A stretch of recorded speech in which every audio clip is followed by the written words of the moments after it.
ಮೂಲಭೂತ ಸೌಲಭ್ಯಗಳಿಲ್ಲದೆ ಆಸ್ಪತ್ರೆಯಲ್ಲಿ ರೋಗಿಗಳ ಸಂಕಷ್ಟ.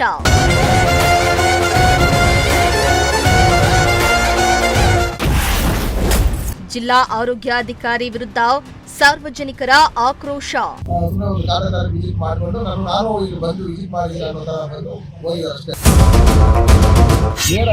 ಕಾಟಾಚಾರಕ್ಕೆ ಬಂದು ಸುಮ್ಮನೆ ಏನೋ ಬೇಕಾಬಿಟ್ಟು ಯಾರನ್ನ ಭೇಟಿಯಾಗಿ ಅವ್ರು ಏನು ಹೇಳ್ತಾರೆ ಕೇಳ್ಕೊಂಡು ಹೋಗಿ ಬಂದಿದ್ದಾರೆ. ಪಾವಗಡ ಪಟ್ಟಣದ ತಾಲೂಕು ಸರ್ಕಾರಿ ಆಸ್ಪತ್ರೆಗೆ ಜಿಲ್ಲಾ ಆರೋಗ್ಯಾಧಿಕಾರಿ ಚಂದ್ರಶೇಖರ್ ಭೇಟಿಯನ್ನ ನೀಡಿದ್ರು. ಆ ಭೇಟಿ ಕೇವಲ ಕಾಟಾಚಾರಕ್ಕೆ ಸೀಮಿತವಾಗಿದೆ ಎಂಬ ಆರೋಪಗಳು ಕೇಳಿಬಂದಿವೆ. ಆಸ್ಪತ್ರೆಯಲ್ಲಿನ ಸಮಸ್ಯೆಗಳ ಬಗ್ಗೆ ಸಾರ್ವಜನಿಕರು ತಿಳಿಸಿದ್ರೂ ಸಹ ಅವರು ಯಾವುದೇ ಸ್ಪಷ್ಟ ಕ್ರಮ ಕೈಗೊಳ್ಳದಿರುವುದು ಜನರ ಬೇಸರಕ್ಕೆ ಕಾರಣ ಆಗಿದೆ.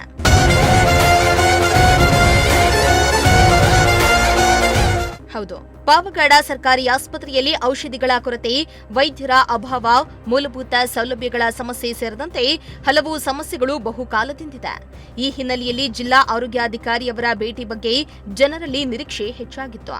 ಆದರೆ ಸಮಸ್ಯೆಗಳ ಬಗ್ಗೆ ಸಮಗ್ರ ಪರಿಶೀಲನೆ ನಡೆಸದೆ ಕೇವಲ ಸಿಬ್ಬಂದಿಗಳ ಜೊತೆ ಮಾತನಾಡಿ ತೆರಳಿರುವುದು ಜನರ ಅಸಮಾಧಾನಕ್ಕೆ ಕಾರಣವಾಗಿದೆ ಎಂದಿದ್ದಾರೆ.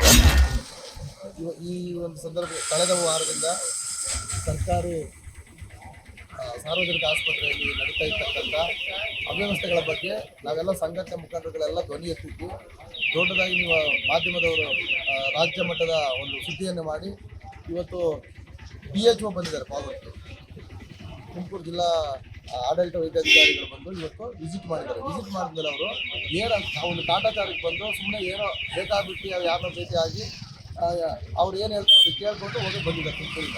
ತುಮಕೂರು ಮತ್ತು ಸಾರ್ವಜನಿಕರಿಗೆ ಹೋಗಿಲ್ಲ, ಸಾರ್ವಜನಿಕರಿಗೆ ಕೇಳಿಲ್ಲ, ಸಾರ್ವಜನಿಕರ ಸಮಸ್ಯೆಗಳನ್ನು ಏನಾಗಿದೆ ಅಂತ ಅವರು ಕೇಳಿಲ್ಲ, ಸುಮ್ಮನೆ ಹೋಗಿದ್ದಾರೆ.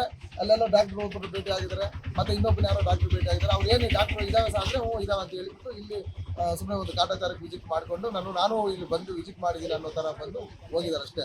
ಅವ್ರು ಯಾವುದೇ ಸಮಸ್ಯೆಗಳು ಸಾರ್ವಜನಿಕ ಸಮಸ್ಯೆಗಳ ಆಲಿಸಕ್ಕೆ ಬಂದಿಲ್ಲ. ಇಲ್ಲಿ ಏಕಾಏಕಿ ಬಂದರು.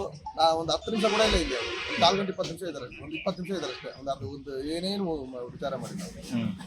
ಆದ್ದರಿಂದ ನಾವು ನಮ್ಮ ಆಗ್ರಹ ಇಷ್ಟೇ, PHO ಆಗಲಿ ಯಾರಾಗಲಿ ನಾಳೆ ಇದೊಂದು 2-3 ದಿನದೊಳಗೆ ಅವರು ಕರೆಕ್ಟಾಗಿ ಗೌರ್ಮೆಂಟ್ ಹಾಸ್ಪಿಟ್ಲಲ್ಲಿ ಸಮಸ್ಯೆ ಸರಿಪಡಿಸಿಲ್ಲ ಅಂದರೆ ದೊಡ್ಡ ಮಟ್ಟದಲ್ಲಿ ಹೋರಾಟವನ್ನು ರೂಪಿಸಬೇಕಾಗುತ್ತೆ ಮತ್ತು ಜಿಲ್ಲಾಧಿಕಾರಿ ಕಚೇರಿಗೆ ನಾವು ಮುತ್ತಿಗೆ ಹಾಕಬೇಕಾಗುತ್ತೆ.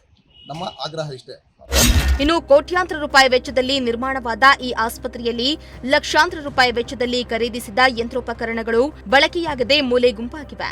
ಇದರಿಂದ ರೋಗಿಗಳಿಗೆ ಸರಿಯಾದ ಚಿಕಿತ್ಸೆ ಸಿಗ್ತಾ ಇಲ್ಲ. ಅಲ್ಲದೆ ಹೆರಿಗೆಗೆ ಬಂದ ವೇಳೆ ಆಸ್ಪತ್ರೆ ಸಿಬ್ಬಂದಿ 4,900 ರೂಪಾಯಿ ಹಣ ವಸೂಲಿ ಮಾಡಿದ ಆರೋಪವೂ ಕೇಳಿಬಂದಿದೆ. ಇನ್ನು ಇಲ್ಲಿ ಔಷಧಿಗಳು ಸರಿಯಾಗಿ ಸಿಗದ ಪರಿಣಾಮ ಹೊರಗಡೆ ದುಬಾರಿ ಹಣ ನೀಡಿ ಔಷಧಿ ಖರೀದಿಸುವ ಪರಿಸ್ಥಿತಿ ಇದೆ ಅಂತ ಸಾರ್ವಜನಿಕರು ಅಸಮಾಧಾನವನ್ನ ಹೊರಹಾಕಿದ್ರು. చెల్లెలకి ఎంత అడిగి దుడ్లు? 4,900 తీసుకోండి. 4,900 ರೂಪಾಯಿ. ಯಾರಿಗೆ ಇಸ್ಕೊಂಡಿದ್ದು? ನರ್ಸ್. ಏನಕ್ಕಂತೆ? ಡೆಲಿವರಿ ಮಾಡೋದಕ್ಕೆ ಇಸ್ಕೊಂಡವ್ರು. ಡೆಲಿವರಿ ಮಾಡೋಕ್ಕೆ ಸರ್ಕಾರಿ ಆಸ್ಪತ್ರೆ ಅಲ್ವಾ ಇದು? ನೀವು ಹೆಂಗೆ ಕೊಟ್ರಿ? ಸರ್ಕಾರಿ ಆಸ್ಪತ್ರೆ ಅಂದ್ರೆ ಭಯ ಇರುತ್ತಲ್ಲ, ಮಾಡ್ತಾರೆ ಇಲ್ಲ ಅಂತ ಡೆಲಿವರಿ. ಸಿಸ್ಟರ್ ಇಸ್ಕೊಂಡವ್ರಾ? 4,900. ಆಯ್ತಾ ಡೆಲಿವರಿ? ಆಯ್ತು. ಇನ್ನೇ ಇಲ್ಲೇ ಇದ್ದೀರಾ? ಸಿಜರಿನ ನಾರ್ಮಲ್?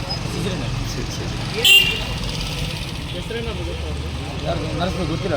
ಅಲ್ಲ, ನಿಮ್ಮ ಅಕ್ಕರ್ ತಂಗಿನ ಎಷ್ಟು ದಿನ ಆಯಿತು? ಮಂಜು ಅಂತ ನಮ್ಮ ಭಾವ ಅಲ್ಲೇ ಇರೋದು. ಇವತ್ತೇ 11 ಗಂಟೆಯಲ್ಲಿ. ಅಲ್ಲ, ಅವ್ರ ಹೆಸರು, ನಿಮ್ಮ ತಂಗಿ ಹೆಸರು? ಪ್ರಶಾಂತಿ ಅಂತ. ಪ್ರಶಾಂತಿ ಅಂತ. ಇವತ್ತು ಯಾರಿದ್ದಾರೆ ಗೊತ್ತಾಗುತ್ತೆ.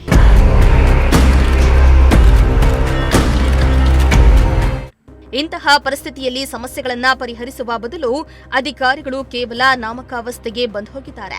ಇದರಿಂದ ಸರ್ಕಾರಿ ಆಸ್ಪತ್ರೆಗಳ ಮೇಲಿನ ನಂಬಿಕೆ ದಿನೇ ದಿನೇ ಕುಸಿತಾ ಇದೆ.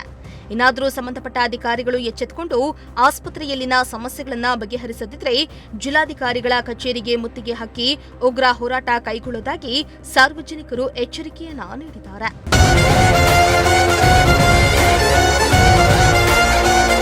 ಇಮ್ರಾನುಲ್ಲಾ, ಪ್ರಜಾಶಕ್ತಿ ಟಿವಿ, ಪಾವಗಡ.